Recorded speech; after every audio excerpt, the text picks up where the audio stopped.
connaissance, recherche, sciences, des sciences, mathématiques, théorie, physique, philosophie, conférences, archéologie, nature.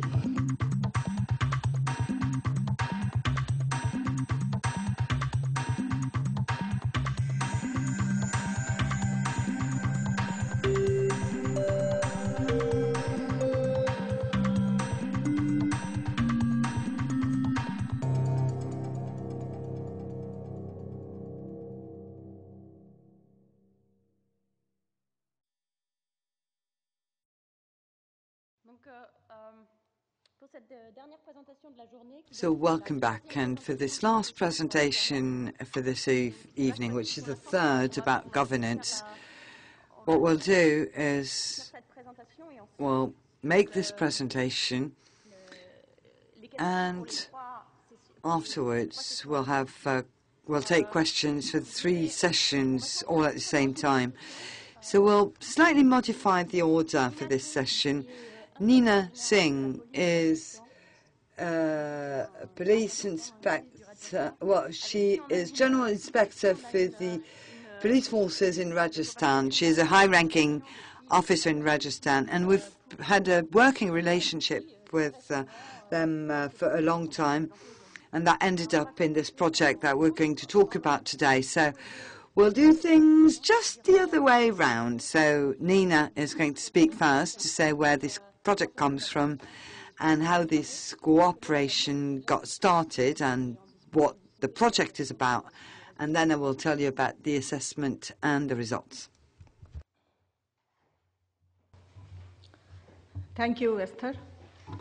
Good evening to you all. Police officers are generally bad speakers, so you'll have to bear with me for the next couple of minutes.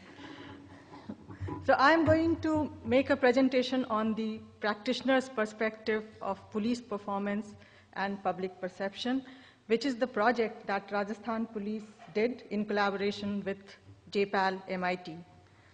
But before I start my presentation, I would like to express my thanks to Esther, Abhijit, Daniel Keniston, who is not here, and the entire team of JPAL, who gave us constant support and guidance for the smooth sailing of this project. Well, this is the first rigorously evaluated police reform project in India, to the best of my knowledge. It was a 3-year collaboration between the Rajasthan Police and the JPAL Massachusetts Institute of Technology. The objective of this project was to enhance police performance, improve public perception, and gather objective information. And we evaluated 4 reform initiatives in 150 police stations in 11 districts of Rajasthan. And these reform initiatives were stable tenure for the police personnel, rotation of duties and weekly day off, community observer, and training. I'll elaborate the details later on during the course of presentation. Well, Rajasthan on the map of India, on the northwest corner, the purple color, bordering Pakistan. That is the geographical location of Rajasthan state. This gives you a perspective of the districts chosen under this initiative. So the districts, we chose 11 districts. They are marked with red. They were a combination of both rural and urban police stations. Some facts about Rajasthan. Rajasthan is the largest state in India in terms of area. The population, as per the census of 2001, is 69.7 million. Area, 342,000 square kilometers. We have 72,000 police force in this state, and number of police stations is 741. Well, policing in the world is a very complex phenomena.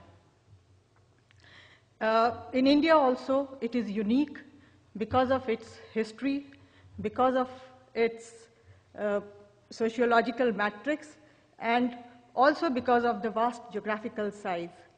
So these factors have offered a unique challenge, which I tried to categorize in 3 groups. Systematic, first is the systemic, which is flaws in the criminal justice system. By this I mean liberal laws. Then we have low conviction percentage. Our courts have lots of cases which are pending trial, etc. We have political interference in the system. There's lack of community involvement because of the British legacy, where the police has been segregated from the society at large. Then we have organizational challenges in terms of resource constraint, the financial resources, inadequate number of police persons. As we've seen that we have approximately 70 million people and 72,000 police force to man them.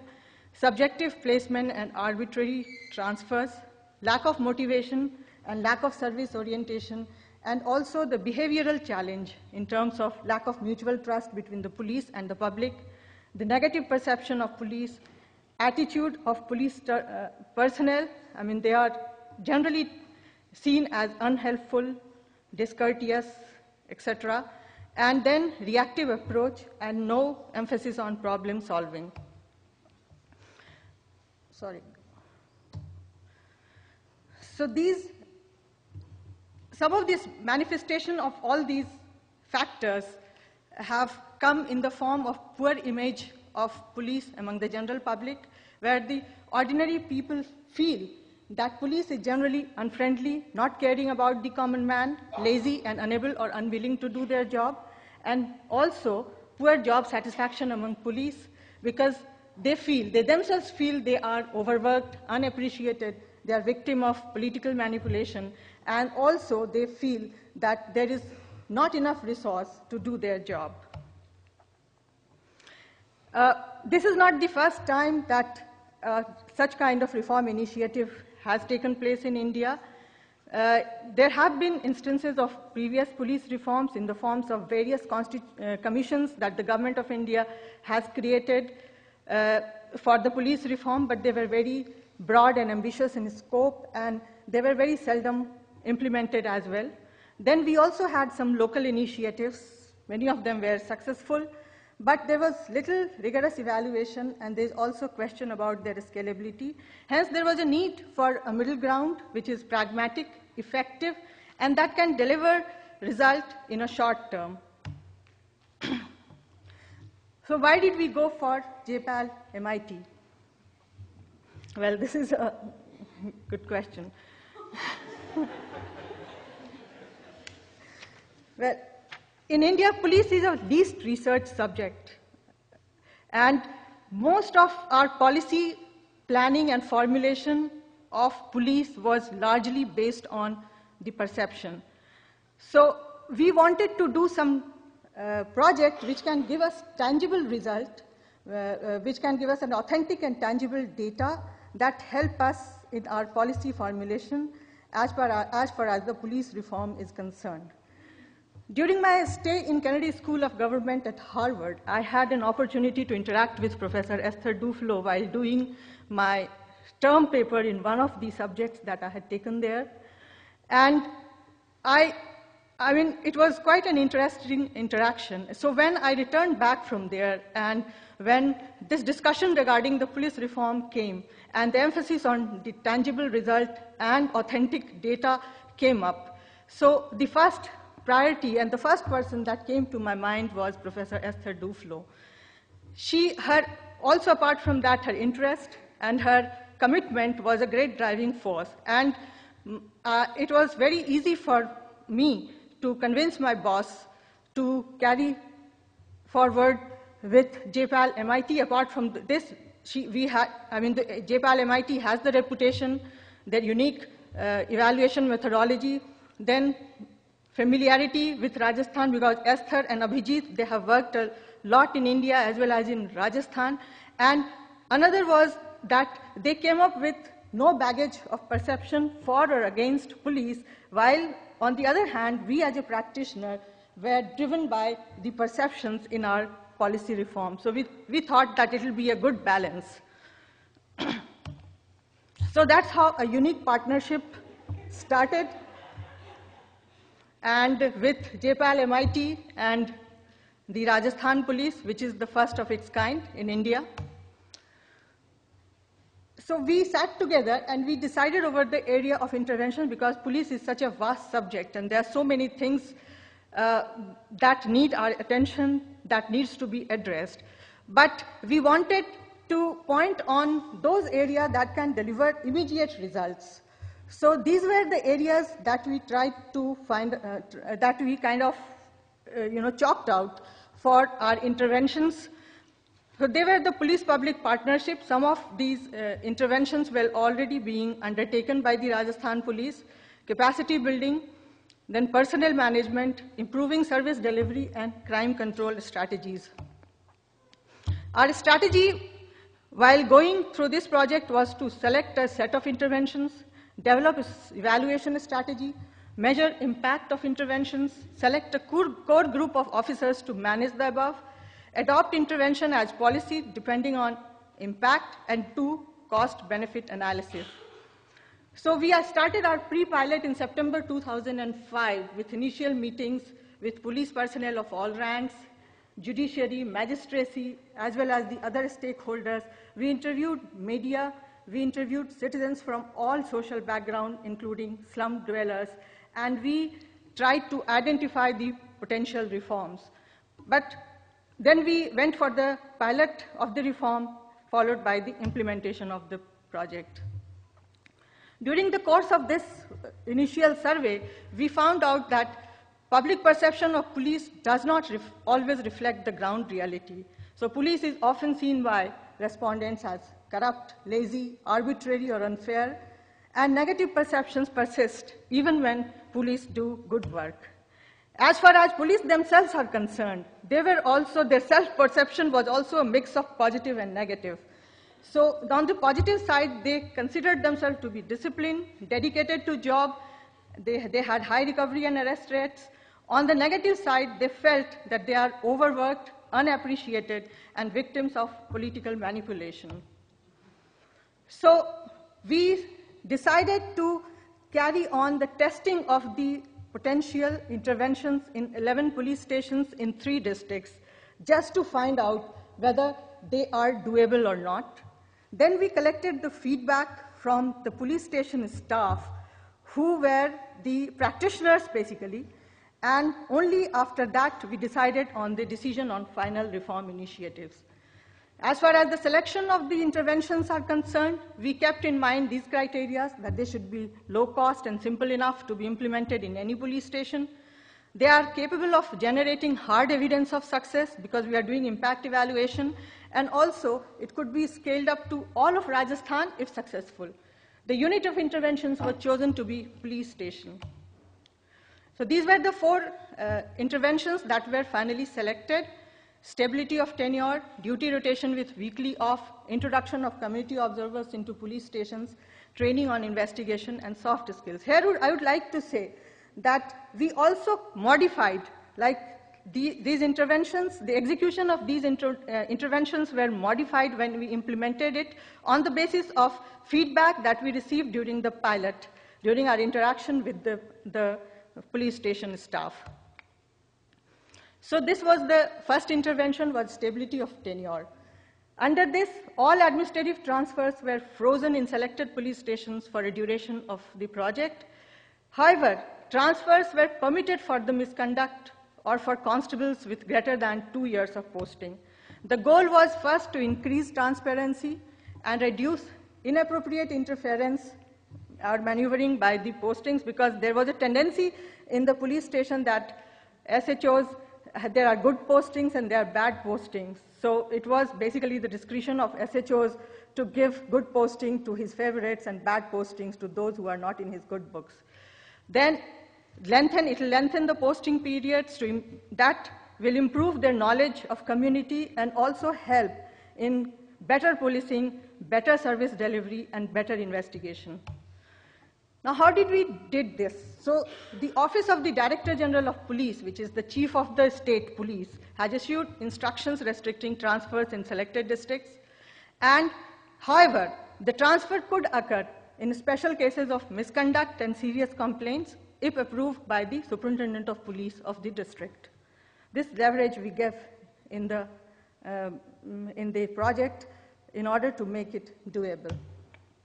The second intervention was the duty roster and weekly day off. So all staff of the police station, except the SHOs, SHO is the in charge of the police station, they received weekly off. And all duties assigned to all staff as per previously announced schedule, duration of duty rotation could vary according to local needs.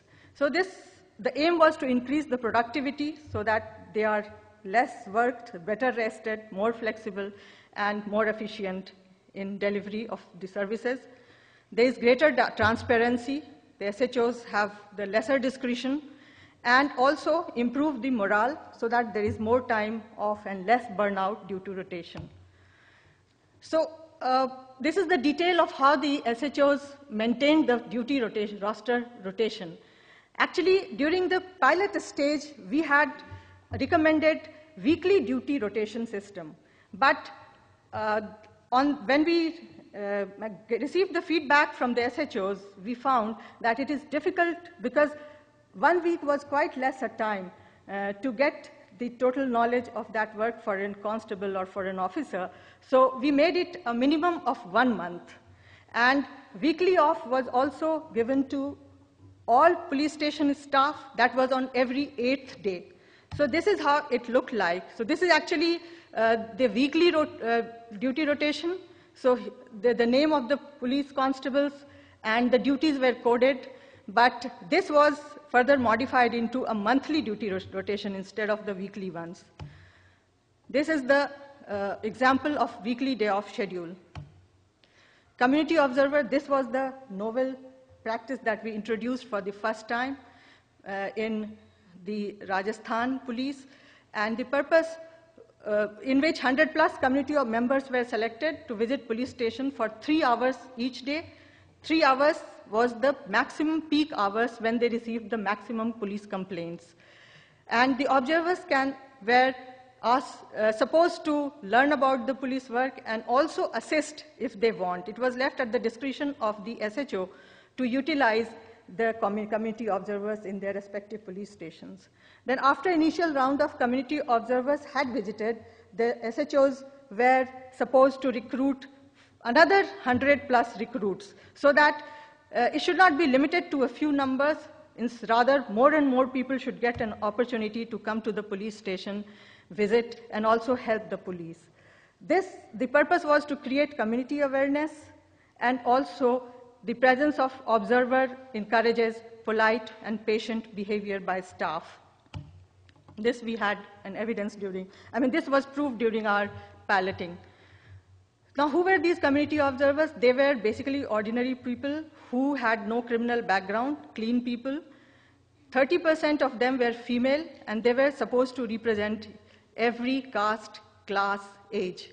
In order to encourage the participation of women, we said that instead of 1 woman community observer, 2 can come at a time, so that more and more women should also come and visit our police station and get the first-hand feeling of how do they work, and also have an impact on the behavioral aspect of our police station staff. These community observers were expected to sit in the police station for 3 hours every day during their peak hours. The peak hours basically varied.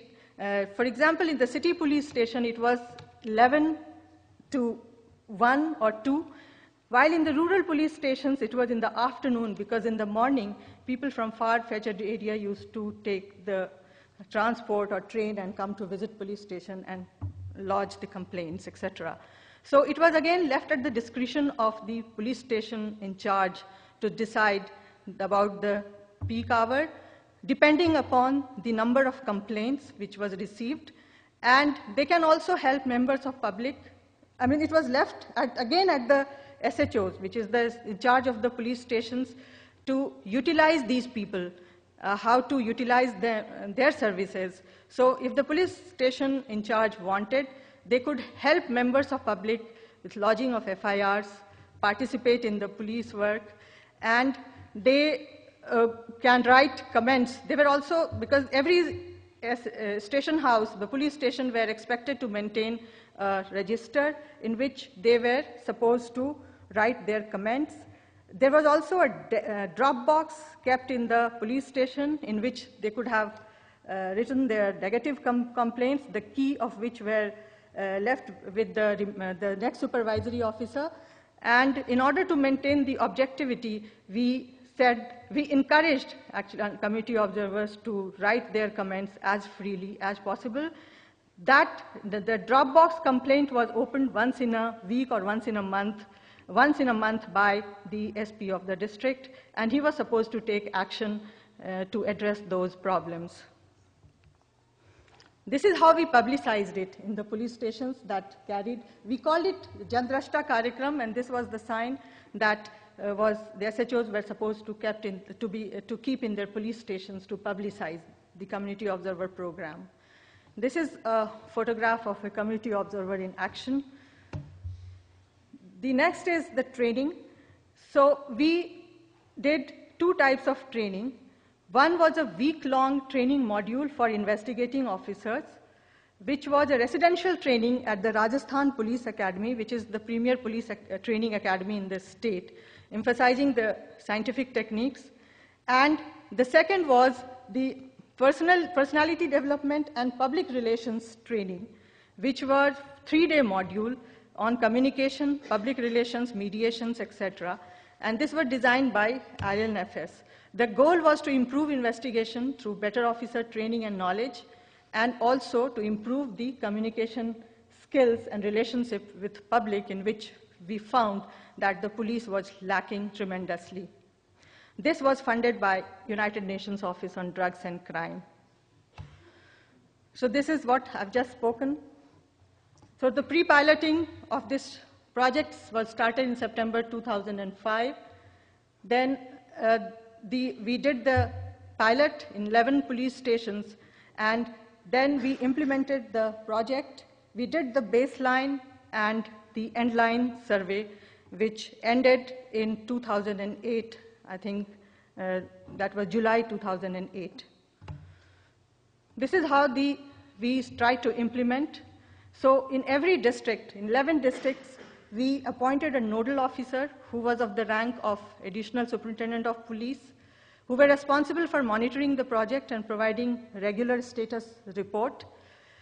Besides, during the implementation, district level meetings were held by which had SPs, additional SPs, circle officers, and all SHOs of participating police stations, who discussed project implementation and technical details, so there is no gray area, everything should be clear. And SP, who was the nodal officer at the district, was supposed to do the necessary modification at the local level, because we had some problems. Like we have 3 kinds of police stations: the small, medium, and big police stations. The small police stations had only 12 police personnel, and medium has around 22. So, doing all kind of implementation in one, in a one kind of a pattern was difficult. So we gave freedom, discretion to the SP and also to SHO to implement this, but we made broad guidelines to them, and we said that this must be done. For example, in the weekly off system, in a smaller police station, because we had few manpower, it was not possible to give weekly off to everybody. So instead of weekly off, we modified it and said, instead of weekly off, you can give a fortnightly off. So at least in a fortnight, police personnel gets leave and he gets rest. And throughout this project, the nodal officer of the police department interacted closely with the MIT research assistants. We also had the mechanism of checks, like we had interviews by, independent people. We had, obviously they worked with MIT. Then we had decoyed visits, etc. At the state level, I was monitoring this project. Now, what were the constraints? Of course, there were a lot of challenges and constraints during the implementation of this project. First, there was a general resistance to change. So in every police station, partly because of the fact that SHOs, some of the SHOs who did very well, but many of them had no motivation. do this, and they said that it kind of increased their workload. So that was one factor that was actually a great hindrance to the successful implementation of this project, although we tried our best to persuade them by taking periodical meetings, by reprimanding, etc., but there was a general resistance to change. Also, it eroded the authority of the police officers. So, for example, the job rotation. For example, the weekly day off. So they felt that in the existing constraint of resource constraint, it was difficult to implement. So resource constraint was another factor, erosion of authority. Then even there was a lack of buy-in by political leadership who are basically status quoist, and they thought that maybe this will, they just wanted to remain as it is existing, till now, and they just didn't want to change. So there was definitely a lack of buy-in by the political leadership and other stakeholders. Then there were many unforeseen externalities. Example, Gujar Meena agitation. We underwent violent agitation, caste agitation. Then there was a terror attack in Jaipur, which disturbed the project, although we tried to revive it after that, but there was definitely a break. Then there was a lack of resources because state government was not able to fund anything. We had to go for external funding. And lastly, there was very high expectation among people. So everybody wanted change, very fast change. While these kind of people had no patience, these kind of change, they take time. So after this, I'll hand over my mic to Professor Esther Duflo, who does not need any introduction. So she'll tell you the academic aspect of this presentation project.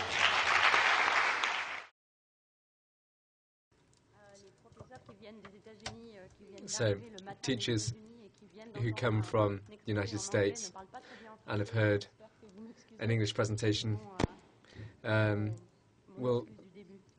well, the fact that I just took the plane, I've just come, so I've just come back. Anyway, in College de France, speak French. So, you've just seen Nina's presentation. You've just seen the boldness of the project and the scale of this project. It's on the scale of a state, really, because we were asked to work in the bulk of the Rajasthan police stations. So Rajasthan is really the size of France, just to give you an order of magnitude. So imagine working in a quarter of police stations in France. So it's not a small beer here in terms of magnitude, and also in terms of boldness, because it's really something that that had never been done before. Changing so many things at once, and to see what the aftermath would be. And so this project was initiated by the police, by Nina, but also by her superior, the head of the Rajasthan police, in conjunction with the Poverty Action Lab, hiding in the wings, to facilitate the change. So, if you will, the circumstances were a bit extraordinary in nature, but I hope this will be the first in a whole battery of change of this ilk. So that's just to give you one or two background remarks, to see, just to place my remarks in their proper context. So, police, somebody sometimes forget this, because we talk about fighting against poverty when we talk about public service provision, linked to mitigating poverty. You think, and rightly so, of health, education. You think about the retail outlets that are selling discount, knockdown goods, but you don't immediately think about the police. But having said that, the police, of course, is very much in contact with poor people, not necessarily a relationship, it must be said, that is very easy, as we will see in just one or two moments. And then the public order and police work has significant impact on the poorest members of the population when they're victims of a crime, because they are coming from a situation where they are very poor, and to be a victim of a crime bearing on property, even small scale, can be a shock, really, somebody who's poor. and the more troubling for a poorer person than for a richer person. So to become interested in this topic was to become necessarily interested in the police and police work, and seeing it as a public good, if you like, and that stemmed upon thinking about environment, health, and education issues, and those are more our customary bread and butter topics. Now, in a number of countries, police is generally considered corrupt, ineffective, and brutal. There are examples here in Rajasthan, but of course this also is true of other countries. Having said that, a reform of police, thinking about the poor, is never really considered very urgent. It's swept under the carpet. There's more talking about forming criminal specialized units to combat drug abuse or hacking, computer hacking, or more than that, than thinking about poverty.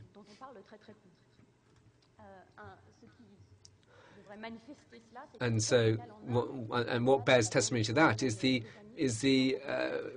penal law, criminal law in India that dates back to the British colonial period, 1857. And so, when you think about 1923 and the Secret Act, you can see that things haven't changed very much.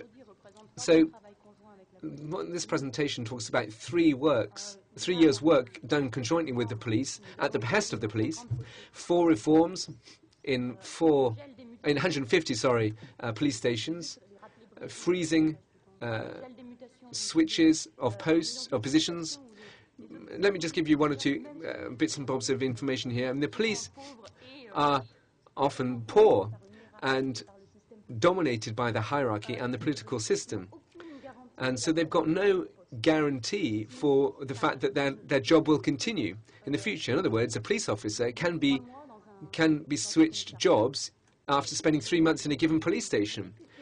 And the deputy that Anjali was talking about in the previous speech, the deputy that wants people to do work that suits him and not necessarily suits public good, these police chiefs use this fear for being switched to another police station as a kind of a lever to get subordinates to do what he wishes. So if you don't close your eyes on such and such a thing that I'm just doing, then you'll find yourself in a different police station, mate. And it's very and as I say, hierarchy is really written into the DNA of the police. So you look down upon, a high-ranking official looks down his nose at his subordinate. So seeking to get a greater stability for these police officers of their job, so they wouldn't be finding themselves in a different police station. I mean, that's the major source of stress for these police officers, because overnight, I mean, where did they take their family? And when the kids, they maybe switch. They can take their family with them when they switch jobs, when the kids are young, but not when the kids are older. And when it's talking about going from one end to the other for Rajasthan, and there's also the day off. The distance might be too far for a police officer to go back home on his day off to visit his family. So this stick that's brandished over their heads, this Damocles sword, is something that runs very contrary to the idea of having a beat, by having a sort of an area that you are entrusted with, an area that you have to police on a regular basis. That runs contrary to this beat idea, having a bobby on this beat. And it's perfectly impossible, of course, if police officers are switched jobs and switched police station every 5 minutes. And hence the reason for proposing this freeze on transfers. And that has been proposed by a number of stakeholders before we put it on the table again. And it's a recurring issue, really. And I will talk about that in my concluding remarks. Now, the second reform that we wanted to take forward was the roster and weekly day off. Police officers find themselves transferred every 3 weeks or so. But in addition to that, they've got no guarantee that they're going to have a day off on a given day, so they can work 12-hour days, 3 weeks in a row, without having one day off. And it's not very intense daily work. Maybe they can spend, 12 hours actually sitting in their police station, but that adds to stress, fatigue, and the desire, of course, not to do anything while you are in the police station. So that day of rest is important, and that day off is also a way of getting the roster. Well, we just need to remember that in police stations there are some tasks that are more lucrative than other. So there's constantly a competition to be in the right job, doing the right task.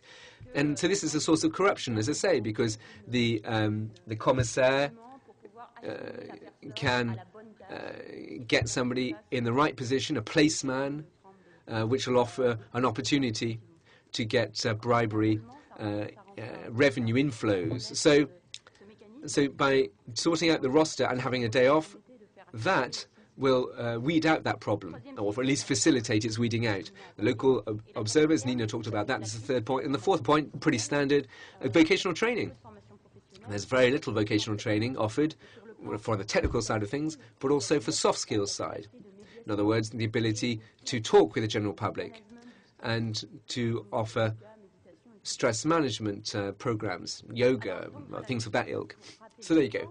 So that's how we did things. How do we evaluate the project? So we chose 150 police stations after eliminating those police stations that were already working on similar initiatives. There was one initiative to get police stations to receive an ISO 9000 certificate. So those police stations, we didn't include them in the scope of our study. Otherwise, we randomized the rest. Now, these police stations would receive 4 interventions, others 1 of the 4, and others still none. Now, we collated, as I said, a lot of data from these police stations, including those that received no information. And so we said to ourselves, okay, but the fact that you're being observed and to be part of a project, maybe that could actually change the behavior of police officers or people going to the police station. The fact of being observed, if you like, changes your behavior. And that's a Hawthorne effect, if you like. So we chose a group of police stations that we only observed right at the very end of the project, and that didn't feel observed before and didn't know that they're actually part of a project. So that kind of tried to weed out this problem about knowing that you're being watched. So that's Rajasthan with our various districts. So the police stations, I'll show you where they are, where they're located on the map. There's the no job transfer police stations, community observer in blue, and weekly day off, and the roster in yellow. And then all interventions rolled into one, that's in red. So green, blue, and yellow is just one of those, and then red is all those included, rolled into one, a complete package, as we dubbed it. And then, of course, the white police stations are those that are just control police stations. So, if you like, we're covering districts of different salient features, and within those districts, a huge number of police stations. So, this required a lot of shuttling to and fro across Rajasthan, quite obviously. So we chose those police stations by random, but another level of randomization, if you will, was bearing upon training. Now, in those police stations that benefited from training, and I don't feature on that map, because in each of these police stations, in addition to that, we chose by random which police station was going to receive training and which one was going to receive which degree of training. So some police stations received 0%. No, in other words, nobody received any training. And some 25%, some 50%, some 75%, and some, of course, 100% of the staff were trained. And the idea of having these different levels of training was to test the following. Is it enough just to train a small clutch of people, hoping that their knowledge will trickle down, will cascade, and create a kind of a virtuous domino effect among their colleagues? So to choose a different level of intensity of training, well, that would enable us to see whether that phenomenon was in play or whether there's a threshold effect. There's no point in just training 25% of people, because as soon as they go to their police station, well, they'll actually get back into their bread and butter practices, and their training won't actually impact. Now, we also chose by random who was going to go to the training session as well, of course. We're in those various police stations. So the first question is the following. Nina talked about a certain number of problems for implementation that were encountered. Now, generally speaking, these implementation problems were something that we'd like to weed out from a study, but it's also something, if you like, that we wanted to study in and of itself, to know whether it was possible to implement this type of change. No, only just for 2 years, or only in a part of the state, because it was such a vast magnitude, it became in and of itself very interesting. So we implemented we convened a small skeleton staff team, if you like, and that team went off to see the police stations on a regular basis, by random, by asking. So when they turned up in a police station, they checked the roster, they asked questions to police officers to see whether they had indeed received a job transfer or not, just to see whether indeed the transfers had been frozen as planned. So that was the tracking of the implementation. Let's look at the data stemming from the evaluation per se. So two major criminality, if you like, investigations were conducted. 22,773 households chosen by random on the electoral roll. Now, it's worth remembering that this criminality investigation was new for India.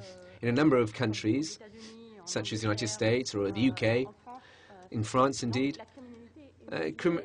criminality is measured by household studies, where we go to people's houses and say, okay, have you been victim of a crime recently? Most countries use what we call the International Crime Victim Survey, or a version of that survey. Now, the reason why countries call upon that particular practice is that the police stations don't necessarily, how can I put it, says the speaker, well, the alternative would be to use data collated by the police stations themselves. But these latter it's not in their vested interest necessarily to keep an exact figure of problems, because of course these police stations are assessed based on the number of complaints that are lodged. So you don't want a huge number of complaints. In other words, the barometer of criminality is completely set off kilter, and deliberately so. Obviously, this wasn't suitable for our study in the first hand, on one hand, and the second hand, we also wanted to measure it in and of itself as an object of study. So we ran this criminality investigation or study or survey, the first in India that ever been seen at the beginning and the end. We chose the households by random. We went, knocked on the door, asked them, have you been a victim of a crime recently? And if it was the case, then we asked them about what happened, following the criminal act. Now, the other survey that we did was a public opinion survey that was conducted in the same households, a deep-seated interview of one of the members of the selected households, 7,985 interviews about their opinion on the police and the perception of the level of criminality in their area and changes implemented stemming upon that, and then an opinion survey within the police asking about the state of mind, the use of their time and relations with the public. I don't want to talk too much about this because most of this is confidential, but it's true that some of these findings will be thrown in a dusty drawer. It was difficult, really, to get police officers to think and talk about their working conditions and what mitigation action was brought to bear.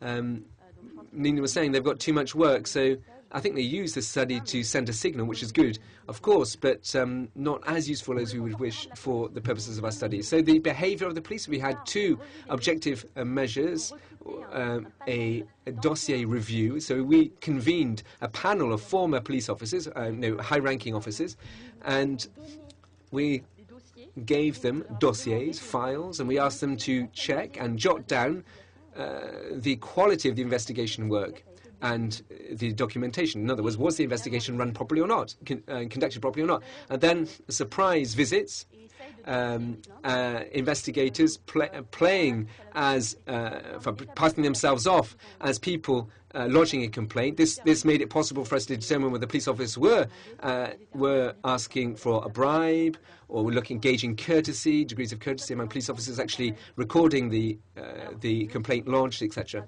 Now, in addition to that, I'd like to say that the opening. I'd also like to say that the Rajasthan police officers allowed us to look in their files, go to the police stations, and also to do role play unknown to the police officers. Obviously, that required a certain climate of confidence between the various stakeholders. So I've only got 1 or 2 minutes left to me, so I'd like to talk about the findings after all that work. In the first instance, look about the descriptive statistics. In other words, where were we coming from, and what is the degree of criminality, and what is the perception or the image of the police. And then the implementation of the interventions. Were these latter implemented as we expected? And then, of course, the results as the third bullet point. So the first and foremost, then, everybody's frightened of the police, according to the people that we interviewed anyway.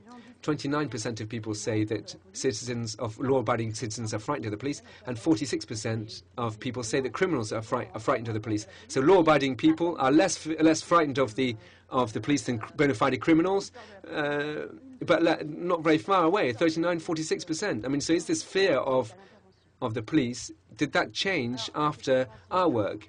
So that's what people think. So what about the police officers? What do they think?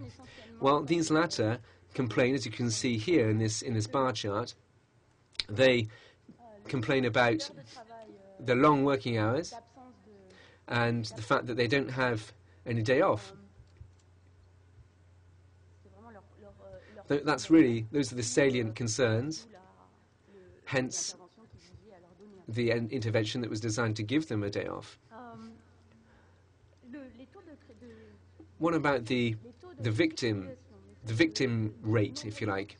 The number of people that fall victim to a crime are much higher in that survey than in official sources, which comes as no surprise, given the way the official sources are compiled. So 3 to 18% is the spread right across districts. The percentage of households that report a crime in a given year, which is much higher than the official statistics.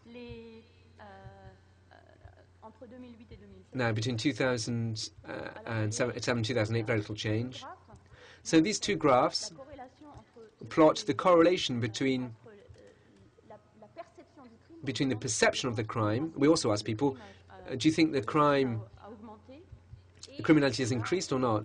And have you fallen victim to a crime yourself? So, if you like, we can look at the correlation between those two questions, and you can see that households have a better perception of crime than the surveys conducted by official bodies. There's no correlation, if you like, between official data on crime in each district and what you can see in our household survey. Having said that, there's a strong correlation between what they think and actually what they tell us.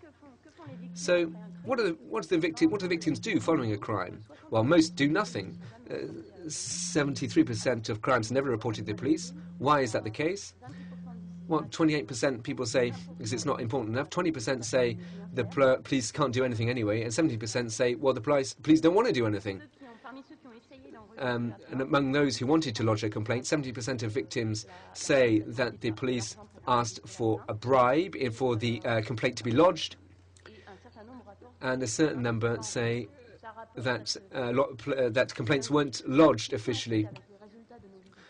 And this corresponds to our surprise visits, because only 40% of false complaints that we were trying to lodge, only 40% were actually recorded. So there's a major problem about crimes being officially lodged in the archives of the police. So households this is about 46% of people were unsatisfied once their complaint had been lodged, because there was not much, because of the degree of consequences to their complaint. there's, police did nothing. 25% the police didn't do much, or didn't do anything rather, and that's a high percentage. And actually, asking for a bribery. Most people never see the police. A huge percentage of people say that they never see anybody on the beat, on a local beat in their neighbourhood. 56% of citizens think the police don't work very much, contrary to what the police say. But most people think that the police are courteous and helpful. All right, so the implementation of the intervention. So what are our data sources? Well, randomization by people responsible for conducting the survey, and of course the administrative data of the police. So a day off. Now, the blue curve gives you the fraction, the ratio of police officers interviewed who received a day off the previous week, and it's never been 100%. Just note that. So right at the outset, it's only 50%, and then it tails off to peter out until it gets similar to what happened in areas where the intervention wasn't performed. So the day off wasn't really adhered to by the police commissioner, and this really stems from the violent agitation that Nina talked about. Now, following that gave an excuse to actually stop the day off, and they never actually got it back on the agenda again. So for police commissioners who themselves didn't have any day off per week, there was no reason to implement that reform, because that posed problems for their rostering, and the police weren't able actually to say no.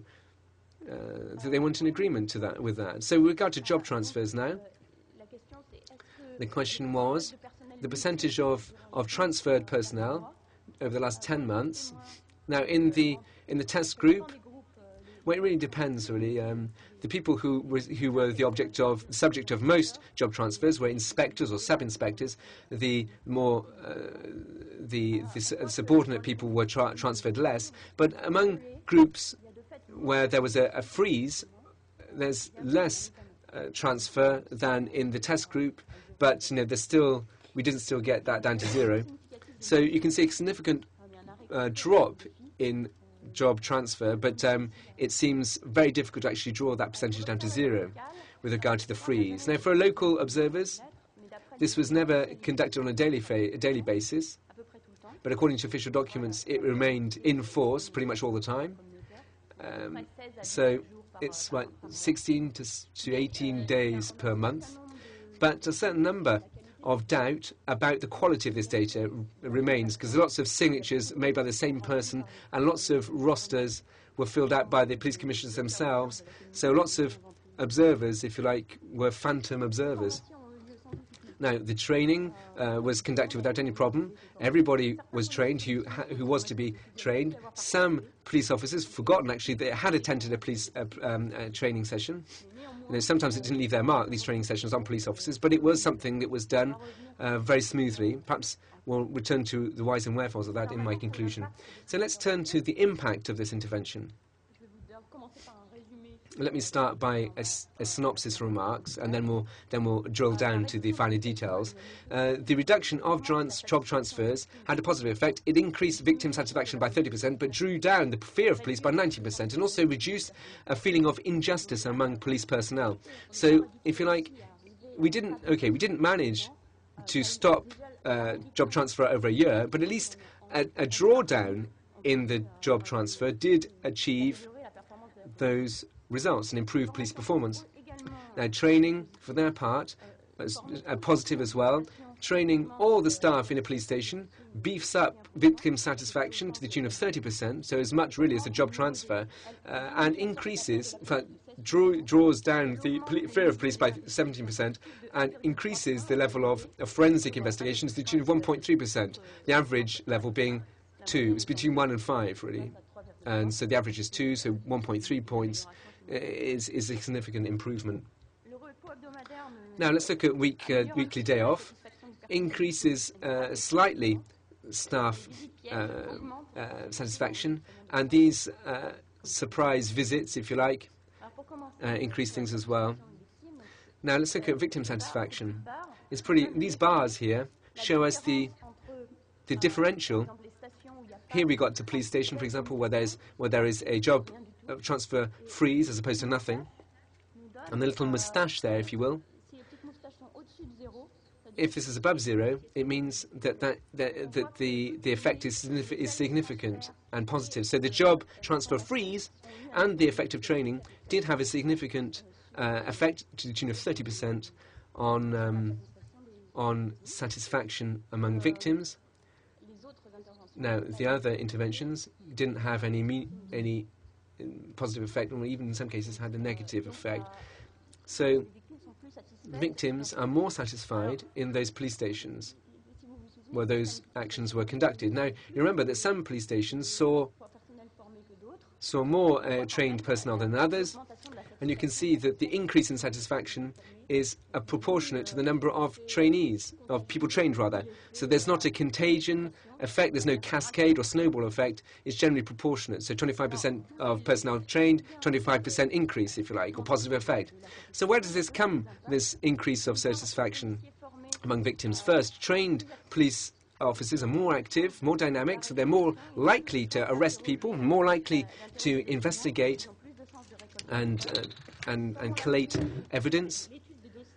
Now, the study of the dossiers, the files, we did that independently. This really shows that police officers are using their resources more appropriately, so they're better usage of forensic investigation tools. What's also of interest is that all these characteristics weigh in for about a quarter of the explanation hiding behind victim satisfaction. And the rest, if you like, isn't explained by those observed factors, but can be explained by a general, broad-based improvement in the attitude of police officers. This might be the fact that police officers learnt to deal or manage victims a bit better. So the fear of the police. Now, this is a broader question that is posed to everybody, really. Even those people who haven't fallen victim to crime. Similar conclusions. Now, if we look, for example, at this particular question, a law-abiding citizen, not being frightened of the police, you can see that the initiative, freezing job transfers, increases the likelihood that law-abiding citizens will say that they're not frightened of police. And those bars, 16% are less likely to be frightened of police where police officers have received training, and 90% are more likely to feel the police where the police officers saw job transfers being frozen. So another initiative which was effective, here I'm referring to those surprise visits, which were devised initially not as an intervention proper, but a way to collate data, but actually turned into a fully fledged intervention, because when you go to a police station and when you try to lodge a complaint, and at the end the police officer says, and then you say, no, all I wanted to do is see how the process went. And so then you're putting pressure on the police officer, and the fact that you do that means that the next time it's more likely, obviously it's not you, but somebody else is lodging a bona fide complaint, will actually see, in fine, their complaint properly, officially lodged. Now, there was no intervention that had an impact on the amount of investigations that complaints that were lodged, but so that's not cogent. It's only the fear of being caught which is really entering into the fray there. So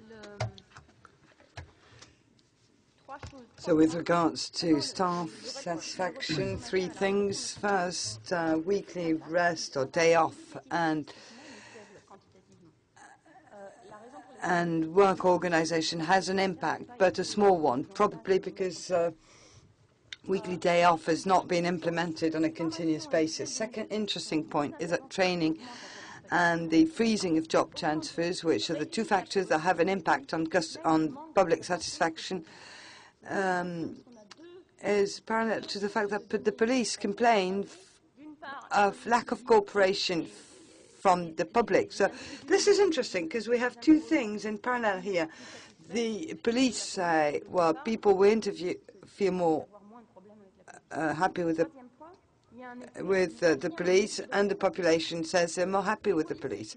And there is an interaction effect, because when they're observed, whether in a control or treatment station, all police personnel say they're more satisfied. So is it because they're happy that at last someone looks at their situation? Or is it because they feel, okay, we're being observed and watched, so we'd better not complain too much? So what are our observations? I'll conclude on this, and then I'll hand over to Nina so that she can tell you what are the future steps and what has already been implemented in India. So our recommendations.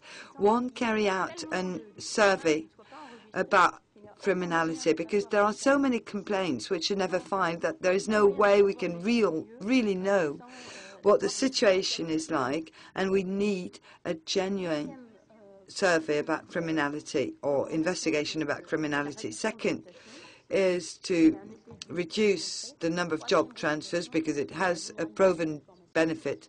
And third element is to have more training. As for the other recommendations, no specific thing that can be deployed. The surprise visits have an impact, but we don't see how this can be deployed on a large basis. As for the observers, local observers, they have a limited impact because they've never really been implemented. So we would need to do that again so as to better understand how we can develop this type of intervention before we deploy them.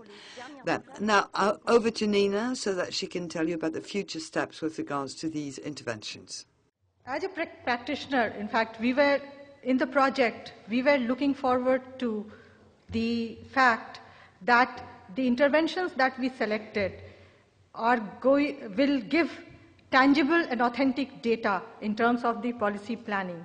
So we were looking forward to the fact that these interventions will improve the police performance, as Esther has already explained to you the conditions in which our personnel work in the police stations, and that in turn will affect the public perception also.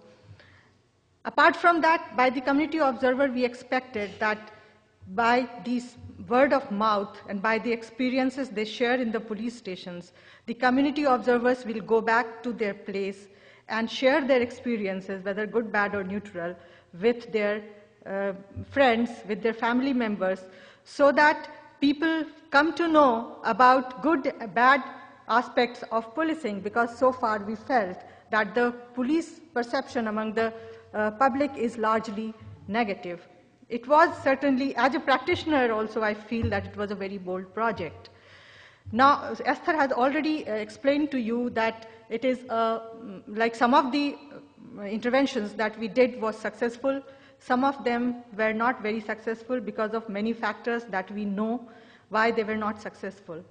Now, after the project was completed on 21st of January, we organized a national level conference at Jaipur to share the findings of this conference, in which a large number of people from the senior political leadership, members of academia, senior police officers, policy planners, members of civil society came and showed a lot of interest. In fact, there were representatives all over the country.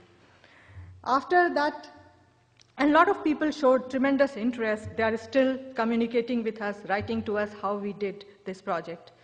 Now, our next step is to integrate the results, the positive results, into policy planning. So, as far as the training, we found that our training intervention was very successful. Encouraged by the result of the training intervention, especially the training on soft skills, because we are the first state in the country who introduced soft skill training among the police force in the country, and this has been taken up by several other states. And encouraged by our result, the Bureau of Police Research and Development, which is the apex body of police and research and development, and works under the Ministry of Home Affairs in Government of India, has given us additional funds to extend this training to more people. So now we are going to extend the training on soft skills to 10,000 more police personnel. This has happened for the first time in the country.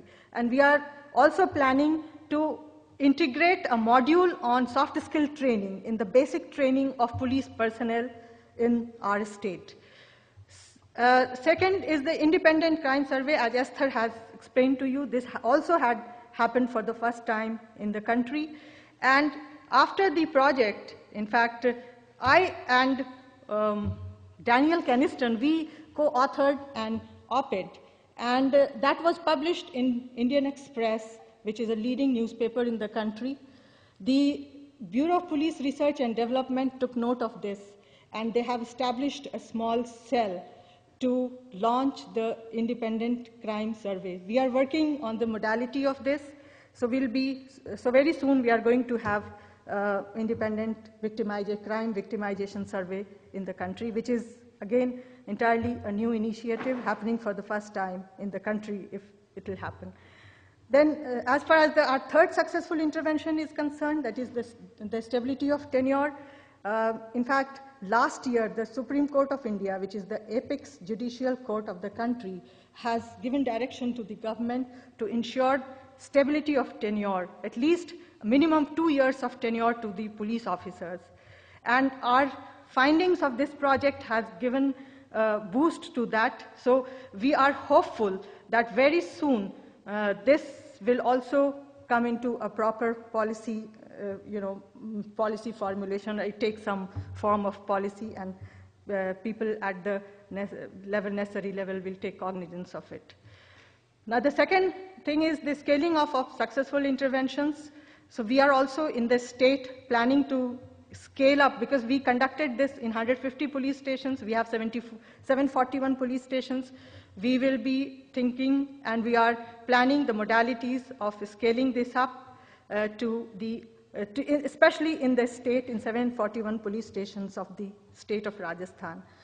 I told you about the external validity, so many states are asking for the results of successful interventions. In fact, the entire project is a matter of great curiosity for the several police departments in the country. The states of Uttarakhand, Maharashtra have asked for it. Even the government of India, when through the Bureau of Police Research and Development, has established a cell for the independent crime victimization survey. So even that process of external validity of the project is also on, and we are hopeful that it will give some tangible result. And now there are so many areas of the police reform where we require these kind of evaluation projects. So we are thinking of those areas where these kind of projects can be taken up, and which will yield a tangible and authentic data and help the policymakers to plan and give a real, ground level reality. Because even during the course of the conference, our chief guest, Mr. Rahul Gandhi, he told us that he never knew that this is the situation under which, the people work. In fact, there are so many participants who were surprised to see the findings of this project. So this is also a kind of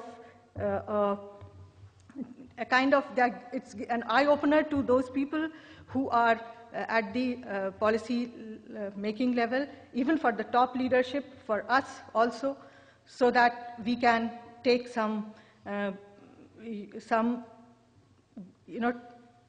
we can take steps to address those concerns, to address those problems which has been there in the police, since time immemorial. Thank you very much.